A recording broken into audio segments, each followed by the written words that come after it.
웹툰 작가 실태에 관한 설명을 하기 전에 레츠 채널의 직업 탐구 생활이라는 코너에서 진행된 김숙융 작가님의 인터뷰를 들어보겠습니다.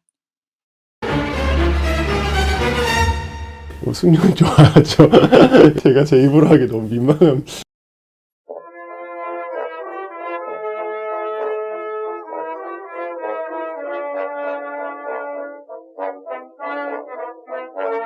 안녕하세요. 저는 웹툰 작가 김숙룡이라고 합니다.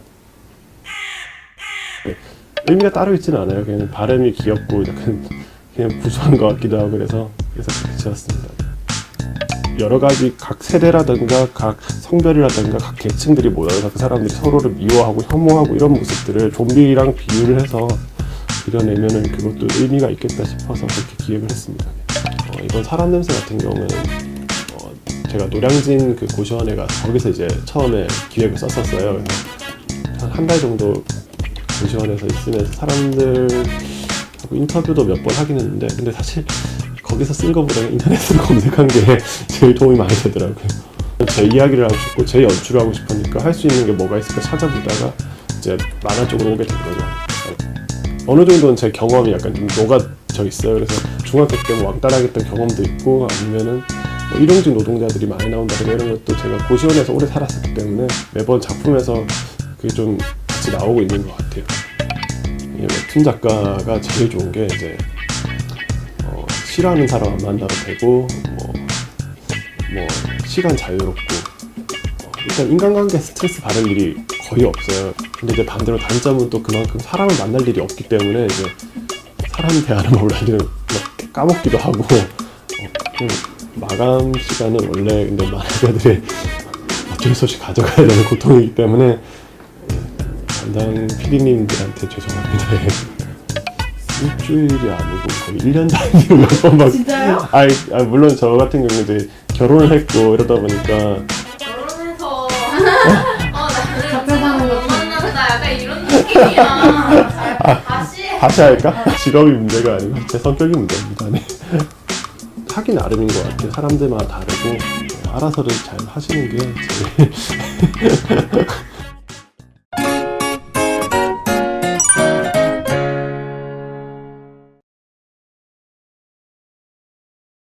아마 여러분도 비슷한 상황이었거나 비슷한 생각을 가지셨던 적이 많으셨을 거라 생각이 드는데요. 저 역시 비슷한 생각으로 만화라는 세계에 빠진 기억이 납니다. 물론 아닐 수도 있지만요.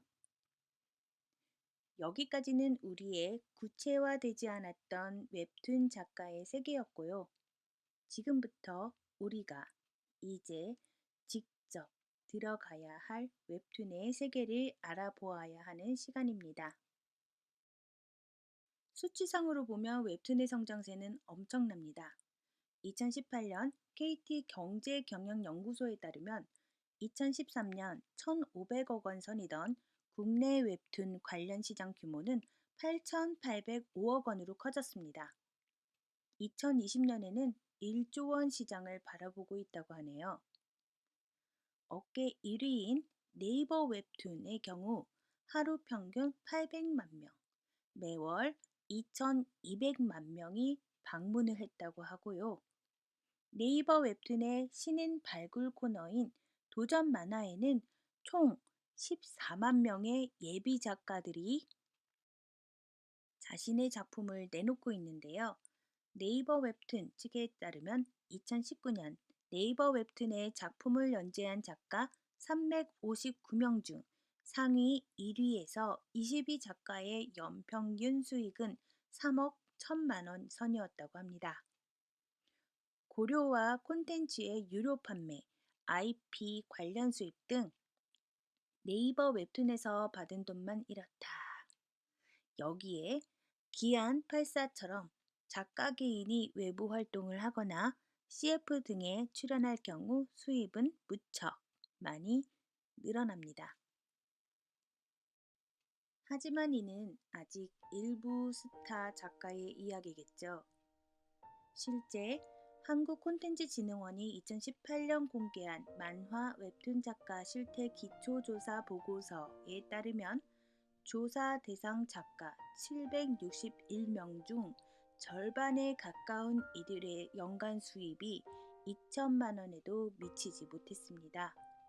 한 달 수입이 166만 원에 그치는 셈입니다. 문화체육관광부와 한국콘텐츠진흥원은 웹툰 작가 실태를 분석한 2018년 웹툰 작가 실태 조사 보고서를 발간했습니다. 이번 조사는 웹툰 작가 558명을 대상으로 2018년 12월부터 2019년 3월까지 진행되었으며 온라인 설문조사와 FGI 포커스 그룹 인터뷰를 실시해서 웹툰 작가들의 실태 파악과 더불어 개별 의견도 수렴했습니다. 최근 1년 동안 작품을 연재한 웹툰 작가 절반의 작년 한 해 수입은 3천만 원 미만인 것으로 나타났고요. 연간 수입 대비 창작 활동 비용은 평균 42.3% 수준이며 하루 평균 창작 활동 시간은 평균 10.8시간, 주중 평균 창작 활동 일수는 평균 5.7일로 조사됐습니다.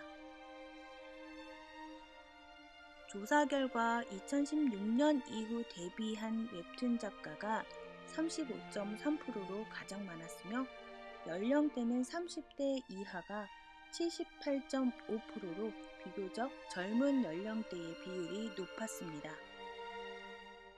웹툰 관련 정규 교육을 받은 경우가 대다수였지만 별도의 교육을 받지 않은 경우도 응답자의 30.5%에 다다랐습니다. FGI 응답에서는 웹툰 관련 정규 교육이 웹툰 연재 또는 데뷔에 도움이 되었다는 인식이 상대적으로 적은 것으로 나타났네요. 한편 웹툰 창작 활동, 보조 인력 활용에 관련한 정책 지원의 필요성도 제시되었습니다. 응답 웹툰 작가의 절반 50% 정도가 보조 인력 활용 경험이 있었으나 대부분의 보조 인력 고용은 지인 또는 지인의 소개 등으로 이루어져 계약서를 작성하지 않을 경우 임금 등을 보장받을 수 있는 구제책이 전무한 것으로 나타났습니다. 에이전시 소속, 고용 여부와 최근 수입 분포, 웹툰 창작을 통한 주 소득원, 그리고 창작자 복지에 관련한 정보는 각 표를 참고하시면 되겠습니다. 웹툰 작가 계약은 만화 분야 표준 계약서를 활용하면서 부속 합의서를 통해 2차적 저작권, 해외 연재 등을 포함하는 경우가 많았습니다. 때문에 2차적 저작권, 해외 판권 계약이 제작사에게 유리하게 체결되는 불공정 계약 사례도 26.2%나 생기기도 했습니다.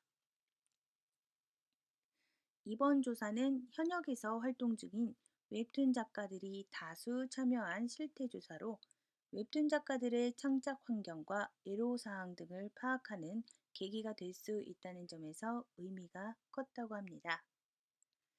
이를 바탕으로 창작 안정성, 복지, 공정한 계약 등 실질적으로 웹툰 작가들이 필요로 하는 정책을 마련해야 할 것이라고 합니다.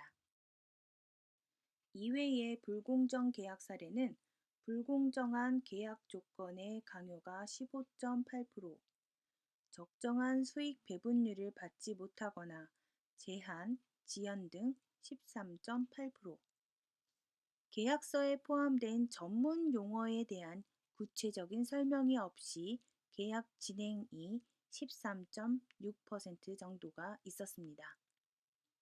설문 응답 웹툰 작가의 83.7%는 표준 계약서를 인지하고 있었으나 이 중 체결 계약서가 표준 계약서로 작성되었는지 모르는 작가들이 다수 42%로 표준 계약서에 대한 교육이 필요한 것으로 나타났습니다. 11강에서는 바로 웹툰 계약서에 관련하여 설명을 하도록 하고요. 미티 작가님의 강연으로 이 강의의 마무리를 하겠습니다. 너무 불안해하지 마시고요.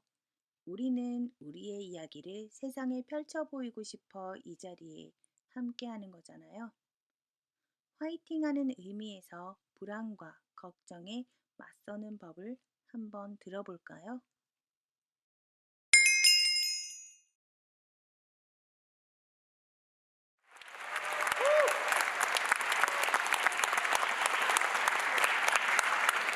네, 안녕하세요. 반갑습니다. 저는 웹툰을 만드는 사람입니다. 시작하기 전에 여러분께 뭐 하나 여쭤보고 시작을 할게요. 혹시 여러분 중에 나는 미래가 불안하거나 좀 내 인생이 걱정이 된다 하는 분 손 한번 이렇게 들어주시겠어요? 역시 네, 많으시네요. 네. 이렇게 지금 손 드신 분들은 저처럼 이렇게 일반적인 분들이시고 지금 손 안 드신 분들도 있는데 좀 낙천적이시거나 아니면 좀 인생 득도를 하셨거나 아니면 완전 인생 내팽개 쳐버리신 분들인데 네, 후자는 아니길 네, 바라봅니다. 강연 의뢰를 받고 나서 그때부터 지금까지 계속 벌벌 떨다가 지금 여기까지 겨우겨우 올라왔어요. 이렇게 말하다가 어떤 뭐 말 실수라도 하면 어떡하지? 말하다가 이렇게 까먹으면 어떡하지? 네. 혹은 뭐 이렇게 재미없어 하시면 어떡하지? 혹은 무슨 모든 걱정을 하다가 벌벌 떨다가 겨우겨우 여기 올라왔어요. 매주 웹툰을 연재하면서도 이런 걱정을 항상 달고 살고 있어요. 이번 주에 반응이 좋아도 걱정을 해요. 다음 주에 반응이 안 좋으면 어떡하지? 네. 이렇게 인생이 좋아도 걱정하고 안 좋아도 걱정을 하는 그런 삶을 살고 있습니다. 이런 걱정과 불안들이 이 만성이 되고 계속 반복이 되면 마음속에 병이 되는데 전 그래서 그 정신과 4대 질환이죠. 불안, 공황, 우울, 불면 이런 것 때문에 지금 약물 치료하고 상담 치료를 받으면서 살고 있어요. 저는 언제부터 이렇게 겁쟁이의 쫄보가 된 걸까요? 저는 초등학교 때 어린 시절에 어느 남부럽지 않게 가난한 산동네에서 태어났어요. 중학생이 되던 해에 저희 동네가 아파트 재개발을 시작을 했습니다. 그때 이제 그 나무로떼기로 지어진 집들이 하나둘 없어지기 시작했어요. 자고 일어나면은 내 친구네 집이 하나 없어지고 동네가 다 허허벌판이 되고 저희 집 하나가 덩그러니 남아 있을 때쯤에야 저도 다른 동네로 이사를 가게 됐습니다. 인생이 모든 것은 상대적이에요. 그렇죠? 저는 초등학생 때까지만 해도 제가 가난하다거나 좀 불쌍하거나 불우하다거나 이런 생각을 전혀 해본 적이 없거든요. 근데 이사 가고 나서 그걸 처음 깨달았어요. 아, 우리 집 더럽게 가난하구나. 그리고 그때쯤에 또 애들하고 또 시비가 붙어서 싸움을 하면은 그때는 무조건 이겼었는데 으아 KO 이렇게 당하고 제가 지는 거예요. 또 그 무렵쯤에 제가 학생들한테 왕따를 당했습니다. 중학교 때. 그러니까 이제 학교를 다니면서 애가 기가 죽기 시작하는 거예요. 그때부터 서서히 저는 겁쟁이 쫄보가 되어 갔던 것 같습니다.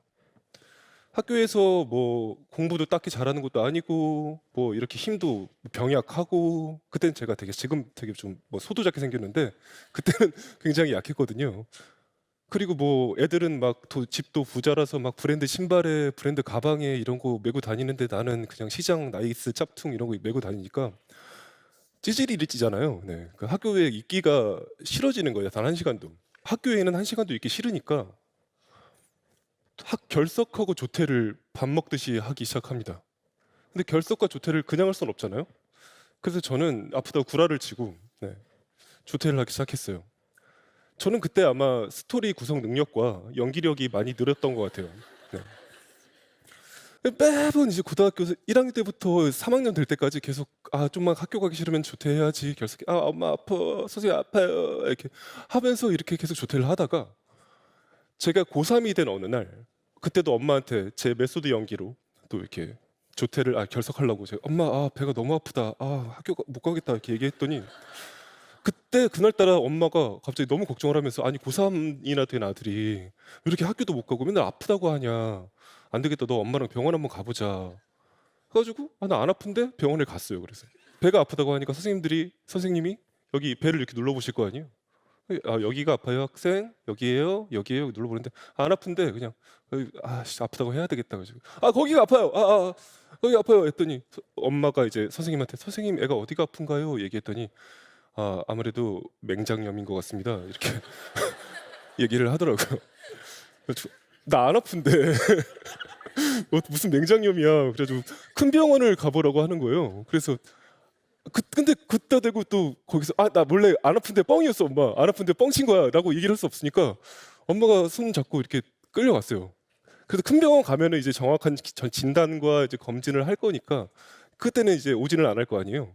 근데 검진을 받았는데 맹장염 진단이 받은 건 나온 거예요. 그래서 이제 갑자기 나는 피 검사 받고 뭐 이렇게 뭐 다른 검사 받고 엑스레이 찍고 다 찍고 해서 이렇게 누워 있다가 다시 이렇게 해서 아직 하나 둘 셋 딱 하니까 그날부로 저의 맹장은 생을 마감했습니다. 네. 이제 뭐 수술은 잘 됐어요. 잘 됐고 저는 아주 좋은 조대 핑계거리가 또 생긴 거예요. 선생님한테 가가지고 선생님 제가 맹장 수술 받은 거 아시죠? 조퇴 좀 하겠습니다. 그럼 들어가 가. 많이 아프지 들어가. 딱 가고 또 다음날 가서 선생님 아직도 좀 안 좋습니다. 들어가 가. 이걸 적당히 하다가 좀 해먹고 말았어야 되는데 이걸 제가 15일 동안 그런 거예요. 그 선생님이 그때 딱 눈치를 채시고 너 아무래도 수술이 좀 잘못된 것 같다. 맹장 수술이 15일 동안 통증이 지속되는 거는 뭔가 이상하다. 병원에 가서 정밀 검진을 받고 부모님을 모셔오너라 라는 얘기를 들었어요. 집으로 돌아가는 길인데 미치겠는 거예요. 저는 어릴 때부터 아버지를 굉장히 무서워했거든요. 말을 할 수가 없는 거예요. 게다가 그날따라 막 학교에 있기 싫다는 그런 탈출 욕구, 집에서도 있기 싫다, 나는 정말 모든 것이 싫다, 나는 모든 탈출 욕구가 한 번에 빵 터져 나오면서 어디론가 막 뛰고 있는 거예요. 제가 집으로 가지 않고 다른 곳으로 뛰어가고 있는 거예요. 전 그날부로 가출을 했습니다. 네. 네, 가출을 고3이 80일 동안 가출을 했어요. 네, 별로 부끄러운 얘기죠. 네. 지금 그때 가출했던 얘기들 뭐 재밌는 얘기들이 굉장히 많은데 지금 여기서 다 말씀드리긴 시간이 너무 부족하니까 네이버 웹툰에 고3이 집 나갔다라는 거를 검색하시면은 정주행하시면은 되니까요. 아무튼 어떻게 하다가 집에서 아버지가 저를 잡아가지고 들어가셨어요. 들어가셨는데 이제 물어볼 거 아니에요. 근데 아버지한테 제가 좀 구라를 치다가 걸려가지고 이렇게 해가지고 이렇게 했는데 좀 탈출 욕구 뿜어져 나와가지고 그런 말을 할 수가 없어가지고 좀 진지하게 나가야겠다 생각을 해서 또 이렇게 메소드 연기를 하는 거예요. 아버지, 저는 원래 음악이 하고 싶은데 반대를 하실까봐 차마 말씀을 드리지 못했습니다. 이 천하의 불효자식이 하는 말을 또 어머니 아버지는 믿으시고 허락을 해주셨어요. 네. 그래, 그렇게 간절하다면 네가 80일 동안 가출을 해서 얻어낸 결론이 그거라면 음악을 해라. 그래서 저는 그때부터 뭐 각종 아르바이트를 하면서 뭐 노래도 하고 음악도 하고 이런 삶을 살았습니다. 그렇게 뭐 일도 하고 하면서 살다가 그날도 이제 어느 공사판에서 이제 시멘트 자루를 나르다가 갑자기 귀에서 왼쪽 귀에서 고름이 이렇게 나기 시작하는 거예요. 왜 이러지? 계속 나니까 병원에 갔어요. 병원에 갔더니 이비인후과에서 또 이번에는 또 큰 병원에 가보라는 거예요. 그래서 이놈의 큰 병원은 뭐 농담으로 저 죽어요? 이랬더니 죽을 수도 있겠다라고 얘기를 하는 거예요. 그래서 엄마한테 가가지고 엄마 나 큰 병원 가야 된대. 왜? 나 죽는데 이렇게 얘기해. 그래서 큰 병원에 갔더니 진단이 왼쪽 귀 안쪽에 야구공 크기만한 종양이 생겨가지고 뇌에 닿기 직전이라는 거예요. 지금 빨리 제거를 하지 않으면 사망을 할 수도 있다라는 판단을 받아가지고 사람이 입조심을 해야 돼요. 맨날 아프다 이러고 뻥을 치면서 살았더니 진짜로 아픈 큰 병에 걸린 거예요, 제가. 그래서 저는 한 두어 번의 아주 큰 수술과 몇 년간의 이제 퇴원 치료, 입퇴원 치료를 받아야 했습니다. 저는 그때 자존감이 굉장히 좀 낮아졌어요. 이제 세상에 뭐 이제 음악도 못할 거고 맨날 여기 귀에다가 붕대 칭칭 감고 다녀야 되고 근데 뭐 왼쪽 귀가 지금 거의 안 들리거든요, 제가. 근데 좋은 점이 있어요. 시끄러울 때 오른쪽으로 이렇게 누워서 자면은 네, 조용해서 잠이 잘 옵니다. 네, 전부 불행하진 않아요. 네. 자존감이 많이 떨어져가지고 해서는 안 될 생각을 해버린 거예요. 20살쯤에 이제 자살을 생각을 한 거죠. 근데 자살을 막상 떠올리고 나서도 죽는 건 무서워서 계속 미뤘어요. 네. 미루고 이제 집에서 페인처럼 맨날 게임을 하는 거예요. 집에서는 혼자 거기 앉아서 와, 난 세계 정복, 와, 난 천하통일했다, 와, 만세 하고 밤에는 아, 내일 되져버려야지, 아, 내일은 되져야지, 이런 역설적인 삶을 살았어요. 그게 미루다가 결국은 이제 자살을 몇 번 시도를 했고 제 자해 흔적이 좀 남잖아요. 그거를 엄마한테 걸려가지고 등짝 스매싱을 맞으면서 그날 어머니가 되게 엄청 많이 우셨습니다. 그렇게 어머니가 세상을 다 잃은 표정으로 저를 보시면서 울면서 하시는 말씀을 듣고 그제서야 조금 깨달았어요. 나는 계속 이렇게 겁이 나가지고 계속 도망치는 삶을 살았고 도망치다가 학교에서 집에서 도망치더니 결국은 인생에서 도망치려고 했었구나. 이승을 탈출하려고 했었구나. 참 바보 같은 놈이죠. 그죠? 그 이후로도 지금까지 겁나는 일은 수도 없이 많이 생겼습니다. 근데 지금은 제가 그때보다는 조금 다른 방식으로 겁나는 일을 대처하고 있어요. 한마디로 뭐 이런 거죠. 못할까 걱정이 들 때는 더 잘해보려고 노력을 하고. 그러니까 이런 식이죠. 피하기보다는 하는 방법. 그러니까 뒤로 가기보다는 무섭지만 앞으로 가는 방법을 고민하기 시작하는 거예요. 피하면은 어떻게든지 뻔히 겪어봤으니까요. 그래서 이렇게 뭐가 실수를 하면은 실수 안 하려고 계속 노력하고 잘 못하는 거면은 잘하려고 노력을 합니다. 뭐 그렇다고 기분이 딱히 나아지는 건 없어요. 이렇게 살면 훨씬 피곤해요. 그쵸? 실수 안 하려고 하고 막 뭐든지 잘하려고 하고 그러면은 인생이 피곤할 거 아니에요. 그죠? 지금 연재하고 있는 작품을 저는 지금 하면서도 아직 만들지도 않은 다음 작품 걱정을 하면서 삽니다. 네. 인생은 걱정은 한도 끝도 없어요. 제가 원래 웹툰에 관련된 전문적인 강연을 좀 꺼려하는 것도 이런 겁과 좀 관련이 있습니다. 웹툰 데뷔 초창기에는 저도 이런 전문적인 강연 의뢰가 들어오면은 그냥 했어요. 뭐 보통 뭐 웹툰 대박 흥행치는 방법, 뭐 혹은 뭐 아이디어는 어디서 얻으시나요? 이런 질문들을 많이 받았는데 그때는 그냥 했다고요. 아, 여러분 그거 잘 모르시는구나. 제가 정확하게 알려드리겠습니다. 흥행 대박 공식 딱 이렇게 들어갔었는데 이 몇 년이 지나고 보니까 제가 그때 뱉었던 말들이 옛날 말들이 돼버리고 지금은 흐름이 바뀌어 버린 거예요. 그래서 저는 항상 그렇게 말하고 다녀요. 공식이 없는 게 공식이다. 웹툰은 그리고 저는 말로써 보여드리는 것보다는 그냥 제가 현재 그리고 있는 웹툰으로밖에 컨텐츠로밖에 보여드릴 수밖에 없다라고 생각을 합니다. 근데 제가 그렇게 걱정하고 고민하면서 불안해하면서 겁나하면서 이러면서 만들어낸 것들이 지금 다시 보면은 저도 제 작품을 정주행하거든요. 근데 재밌어요. 아니 이게 이렇게 스크롤 내면서 보다 보면은 이걸 내가 그렸다고? 막 이런 생각이 들고 와 이렇게 어떻게 이런 생각을 하지? 막 이렇게 보면 하면서 봐요. 막 웃기고 막 이런 거예요. 예전에 걱정하면서 불안해하면서 그렇게 노력했던 것들이 지금 나한테 행복을 주고 있는 거죠. 그렇죠? 여러분들 삶도 마찬가지 아닐까요? 그렇죠? 이전까지 그렇게 힘들고 고민하고 걱정하면서 살아오셨기에 지금 이 자리에 앉아 계신다고 저는 생각을 합니다. 저 작업을 하면서 강연 같은 걸 그래서 많이 들어요. 뭐 우울증, 불안증에서 벗어나는 방법, 뭐 그런 걱정과 불안을 떨쳐내는 법, 뭐 이런 방법 강연 많이 듣는데 솔직히 잘 모르겠어요. 그 벗어나는 방법. 그 들을 때만 좀 좋다가도 나중에는 어차피 또 인생에 우린 직면하게 되잖아요, 그렇죠? 그래도 저는 계속 걱정하고 불안해하고 이러면서 살아갈 것 같습니다. 아마 저는 감도 떨어져가지고 예전만도 못한 재미없는 웹툰을 계속 만들지도 모른다는 생각을 해요. 근데 그래도 저는 할 겁니다. 네. 여러분들도 그러셨으면 좋겠는데 겁나면 겁나는 대로 겁나 할 겁니다. 네.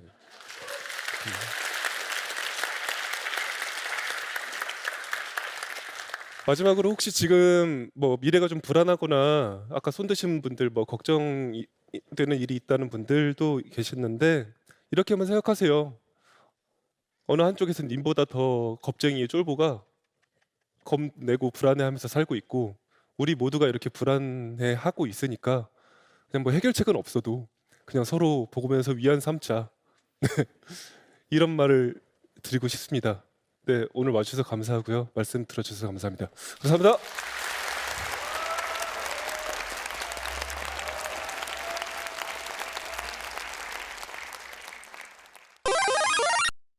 수고하셨습니다.